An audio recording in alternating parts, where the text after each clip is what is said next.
part of the reciprocal tariffs, would you also direct agencies to study the impact they would have on prices in the U.S.? No, there's nothing to study. There's nothing to study. It's going to go well. The United States is going to become a very, very strong economically country. Tonight, airlines brace for a slowdown as Canadians cancel trips to the U.S. The trust is gone. Why would a Canadian want to go to the United States right now? The tariff backlash already being felt south of the border. We're about 40% less over last year. And the calls for a patriotic display for Flag Day. We're not going to America. We're not spending our money there. It's Canada first, baby. On social media, Canadians are loud and proud about boycotting trips to the U.S. Flights, accommodation. Michelle Porter is among them. She had a Florida trip for herself and 6 family members all booked. But Donald Trump's tariff threats changed everything. I just canceled it. Canceled a 2-week vacation, including flights, accommodations, and Disney World tickets. Thanks to insurance, she got most of her money back, but she lost about $1,300 US and says she has no regrets. As Canadians, that we need to stick together and as unity, and I raise my children to feel the same, be proud. The American tourism industry faces an unprecedented crisis as millions of Canadians transform their vacation plans into economic protests. From Florida theme parks to California wineries, U.S. destinations are watching reservations vanish as their most reliable international visitors launch a powerful boycott. This isn't just about canceled trips. It's a grassroots movement that threatens to reshape North American tourism for generations. Just before we get it, please drop a like on this video. We are in an independent channel, and this content takes hours of research and editing to make, so dropping a like really helps us out. The spark that ignited this tourism rebellion came with Trump's February 2025 tariff announcement. His declaration of 25% taxes on Canadian goods, coupled with a 10% levy on energy resources, might have remained a simple trade dispute. But when he suggested Canada could become America's 51st state, the conflict transcended economics, touching a nerve of national pride that has unleashed an unprecedented consumer response. Prime Minister Trudeau's 13-minute televised address captured this pivotal moment. Speaking directly to Canadians, he transformed a trade conflict into a call for national unity. His message went beyond typical diplomatic rhetoric, encouraging citizens to reconsider not just their shopping habits, but their travel plans. There are many ways to do your part, he declared, painting a picture of Canadian alternatives to U.S. destinations, from national parks to historical sites that showcase the country's own rich heritage. The public's response has been immediate and resolute. Recent polling from Narrative Research reveals a stunning shift in maritime provinces, where 62% of residents now plan to reduce U.S. travel, nearly double December's numbers. Behind these statistics lie powerful personal decisions.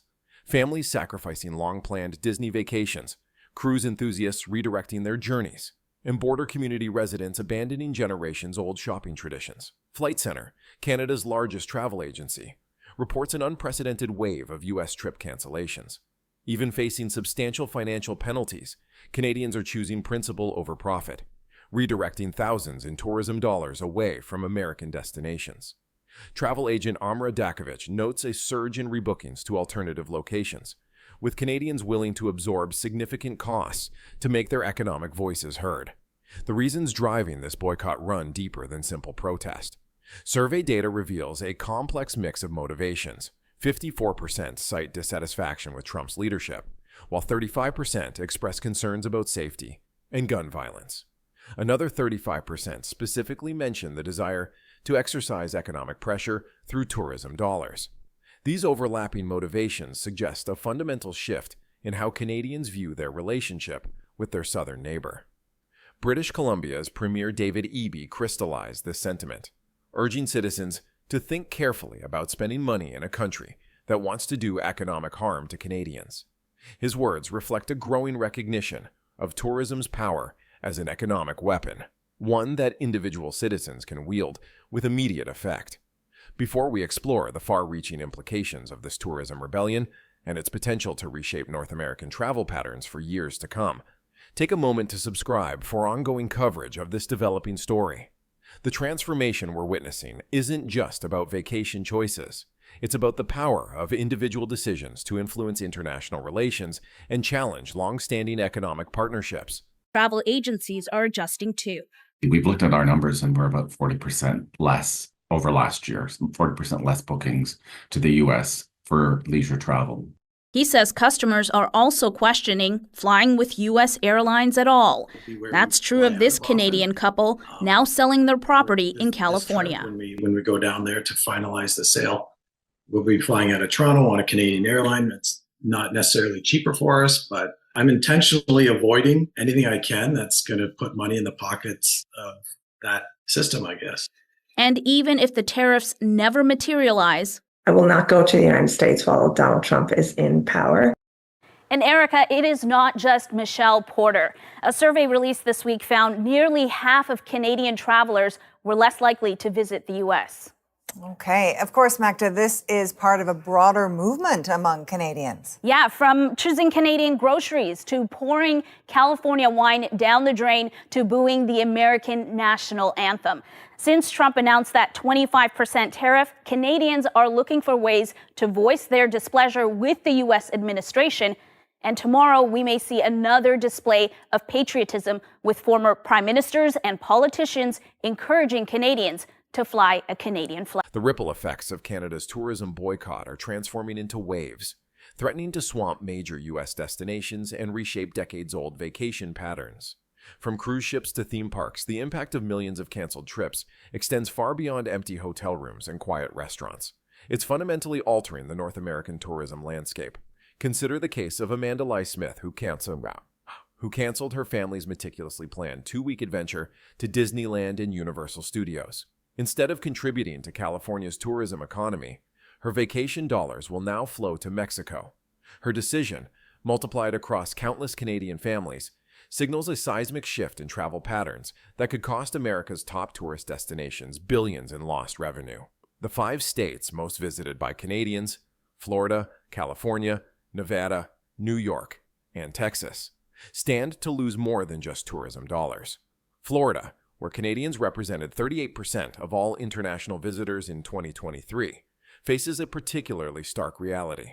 The Sunshine State's theme parks, beach resorts, and retirement communities, long dependent on Canadian visitors, now confront a future where their most reliable international customers are choosing to vacation elsewhere. As travelers shift their plans, alternative destinations are seeing unprecedented interest. Flight Centre reports surging bookings to Canada's East Coast, Mexico, Portugal, and Antigua. This redistribution of tourism dollars threatens to reshape established travel patterns that have defined North American tourism for generations. The economic implications stagger industry experts. The U.S. Travel Association warns that even a modest 10% reduction in Canadian visits could erase 2 million trips annually, washing away $2.1 billion in spending and eliminating 14,000 American jobs. With Canada representing the largest source of international visitors to the USS, generating $20.5 billion in spending and supporting 140,000 jobs in 2024. The potential for economic damage runs deep. State-specific impacts reveal the extent of this tourism earthquake. Texas, where Canadian visitors rank as the second largest international market, watched $43.3 million in travel spending flow into its economy in 2023. That revenue stream now faces disruption as Canadians redirect their travel plans elsewhere. In smaller communities, the impact could prove even more severe. Val Peacock, chair of the Municipal Council in Bar Harbor, Maine, voices the concerns of many border town leaders. What will happen to our economy and individual people? We don't know. Her community, historically linked to Nova Scotia by ferry service, exemplifies the intimate connections between Canadian travelers and U.S. destinations that now hang in the balance. The airline industry finds itself at the center of this transformation. Porter Airlines reports softening demand in select U.S. leisure markets, while noting increased bookings for domestic Canadian routes. The airline's strategic pivot, with 75% of peak summer capacity now dedicated to routes within Canada, reflects a broader industry adaptation to changing travel patterns. The transformation extends beyond leisure travel into the business sector, where the impact could prove even more lasting. A YouGov survey reveals a startling trend. 85% of Canadian small and medium enterprises expect U.S. tariffs to decrease their cross-border corporate travel. The shift in business dynamics suggests a deeper, more permanent restructuring of North American commercial relationships. Personal stories illuminate the human dimension of this economic rebellion. Consider Jason Dale, a 52-year-old high school teacher from Port Dover, Ontario. Along with 2 other families, Dale had spent a year planning an elaborate road trip to Tennessee, mapping out visits to Dollywood, the Titanic Museum, and the Great Smoky Mountains. The rhetoric about tariffs, the mockery of our Prime Minister, and the musing about us becoming the 51st state. That did it for all of us, Dale explains. Their decision to keep their vacation dollars in Canada reflects a growing sentiment among middle-class families. The impact on tour operators reveals another dimension of this tourism transformation. Christine Gear's Maple Leaf Tours in Kingston, Ontario, has already seen a 30% drop in bookings for U.S. packages. Popular destinations like Nashville, Washington, and Myrtle Beach now sit empty on her company's schedule boards, while domestic Canadian tours fill up faster than ever. Major airlines are carefully navigating these choppy waters. WestJet actively reviews potential impacts while coordinating with the Canadian government on response strategies. Air Canada maintains a watchful stance, acknowledging the situation's fluidity while preparing for various scenarios. These industry giants' cautious approach underscores the uncertainty facing North American tourism. The rise in domestic Canadian tourism offers a silver lining for some sectors.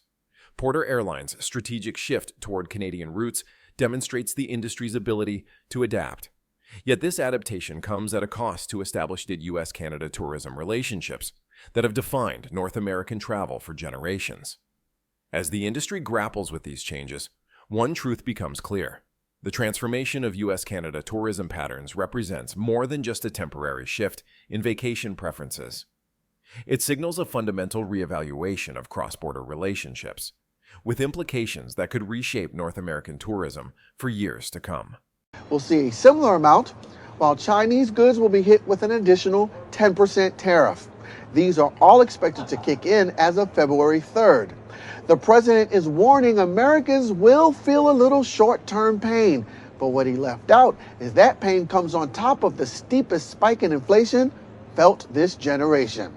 The grocery store is likely to be the first place where most Americans feel the impact. I'm talking $46 billion worth of food items from Mexico alone. 20% of our fresh fruits and vegetables come from our southern neighbor, and it's not just avocados. Alcoholic beverages are also on the tariff hit list. I'm talking beer, tequila, and of course, mezcal. Your next new car is likely to be at least $3,000 more expensive, according to some estimates. You might think because your automobile is made in the USA, you'll be immune. But even cars assembled within the border have dozens of parts made in Mexico and Canada. Anything you have to replace that has steel in it will face higher tariffs, since Canada and Mexico will no longer be exempt from global steel tariffs. Home prices, which are already at or near record highs, will be impacted. 30% of the type of lumber used to build homes comes from our Canadian neighbors, while 71% of materials used within drywall are imported from Mexico. And that's just the impact of Mexico and Canadian tariffs. Chinese products are even more abundant inside and outside our homes, ranging from the things we cook and eat with, what we wear on our feet and backs, and what our kids play with. Wall Street is in an uproar as the Trump trade war 2.0 begins. The human cost of this tourism standoff reveals itself in stories from both sides of the border. In North Myrtle Beach, American property owner Monica Church watches helplessly as long-term Canadian renters cancel their bookings. Her story captures an ironic twist. Even as she admires her Canadian clients' national solidarity, she questions her own American identity.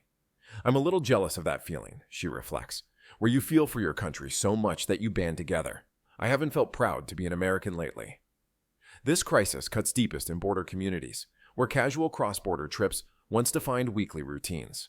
Take Tamara Bowden, a wedding photographer from Trail, British Columbia, just 10 miles from the U.S. border. Her Saturday traditions of Mexican lunch outings and Target shopping trips across the border have vanished, a small but significant shift in the fabric of border life that multiplies across countless communities.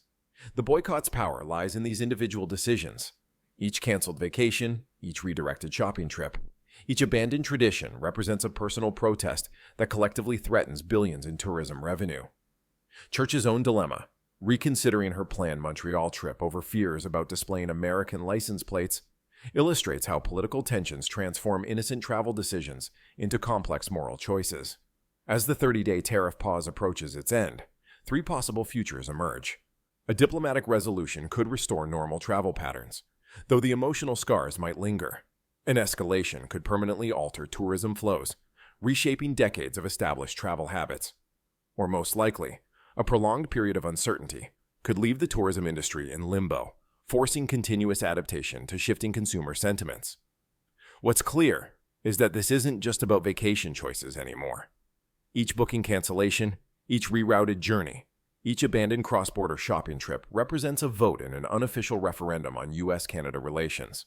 As one Canadian Reddit user noted after canceling their Hawaii cruise, as Canadians, we can only show our support where we spend our money.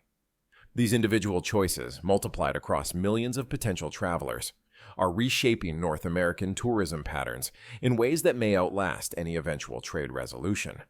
The power of this consumer movement lies not in government policies or corporate decisions, but in millions of individual choices that collectively deliver an unmistakable message.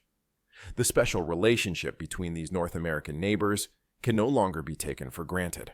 President Trump's decision to whack tariffs on American allies and rivals has seen a weekend of retaliation. Canada announcing its own tariffs, Mexico warning of some of their own, and China set to take their case to the World Trade Organization. But for the White House, it's time to double down. Between full-scale trade war and diplomatic resolution lies a more complex possibility: the partial implementation of tariffs alongside continuous negotiations. This scenario could create a prolonged period of economic uncertainty, forcing businesses and governments to constantly adapt to shifting trade conditions. As this new reality unfolds, one thing becomes clear: the era of taking U.S.-Canada economic partnership for granted has ended. I am glad that we're pushing back against China and Mexico when it comes to fentanyl poisoning of America. I am glad we're putting everybody on notice that the old way of doing business is over. As Mexico prepares retaliatory tariffs, President Claudia Sheinbaum spoke today with Canada's Prime Minister Justin Trudeau, who announced a 25% tax on $20 billion worth of U.S. goods, warning Americans of the costs. Tariffs against Canada will put your jobs at risk. The world's reaction to Trump's sweeping tariffs has unleashed an unprecedented wave of economic retaliation. Canada's $30 billion tariff package, Mexico's mysterious Plan B, and China's WTO challenge represent just the opening moves in what could become a devastating global trade war. Economic experts warn these escalating tensions could erase hundreds of billions from the world economy. Behind Trump's aggressive trade stance lies a complex web of justifications. The White House has invoked the International Emergency Economic Powers Act of 1977 to rapidly implement a 25% levy on Canadian and Mexican goods, alongside a 10% tariff on Chinese imports. This dramatic action draws legitimacy from a range of national security concerns, particularly focused on border security and drug trafficking. The administration's fact sheet paints a stark picture: over 10 million attempted illegal border crossings under the previous administration, including an alarming increase in Chinese nationals and individuals on terror watch lists. Officials point to rising encounters along the Canadian border as evidence of a spreading crisis, while highlighting the seizure of more than 21,000 pounds of fentanyl, reportedly just a fraction of what crosses U.S. borders annually. As financial markets brace for impact, one question looms large: are we witnessing the beginning of an unstoppable economic meltdown? The international response to Trump's tariffs has revealed a fundamental shift in global economic diplomacy. Mexico, despite initial restraint, has emerged as an increasingly vocal opponent of U.S. trade policy. President Claudia Sheinbaum's rejection of White House accusations about cartel connections signals more than diplomatic protest. It marks a growing willingness to challenge U.S. economic dominance. Her calls for a public health approach to the fentanyl crisis, rather than punitive trade measures, highlight the deepening divide in North American relations. Meanwhile, China's response demonstrates sophisticated economic strategy. By announcing their intention to challenge U.S. actions through the World Trade Organization, while simultaneously preparing countermeasures. Beijing positions itself as both a defender of international trade norms and a powerful adversary. The reminder of being first to classify all fentanyl variants as controlled substances effectively undermines a key justification for U.S. tariffs. The European response adds another layer of complexity to this unfolding crisis. The European Commission's warning about the destructive nature of these tariffs carries particular weight given their growing alliance with Canada. German Chancellor Olaf Scholz's observation that global trade has enabled prosperity for all serves as a pointed critique of America's turn toward protectionism. Financial markets have already begun pricing in the potential for prolonged economic disruption. The Japanese yen's record low, coupled with the dramatic decline in Mexican peso and Canadian dollar values, suggests investors are bracing for a fundamental restructuring of global trade patterns. Market analysts point to the unprecedented speed of Canadian and Mexican retaliation as a particularly troubling sign, indicating the potential for rapid escalation that could trigger a sharp contraction in global commerce. The consequences for traditional supply chains could be severe. Scott Lincecum's grenade analogy aptly describes the potential impact on automotive manufacturing, where components might cross borders multiple times during production. With 1 in 5 U.S. vehicles assembled in Canada or Mexico, the intricate dance of cross-border manufacturing faces unprecedented disruption. The agricultural sector stands as another potential casualty of this expanding trade war. Mexico's $1.5 billion meat export market to the U.S. and its dominance in fresh produce supply, providing half of America's avocados, tomatoes, and berries, illustrates the deep interconnections that these tariffs threaten to sever. The resulting supply shortages and price increases could send shockwaves through U.S. consumer markets, potentially driving inflation higher just as the economy showed signs of stabilizing.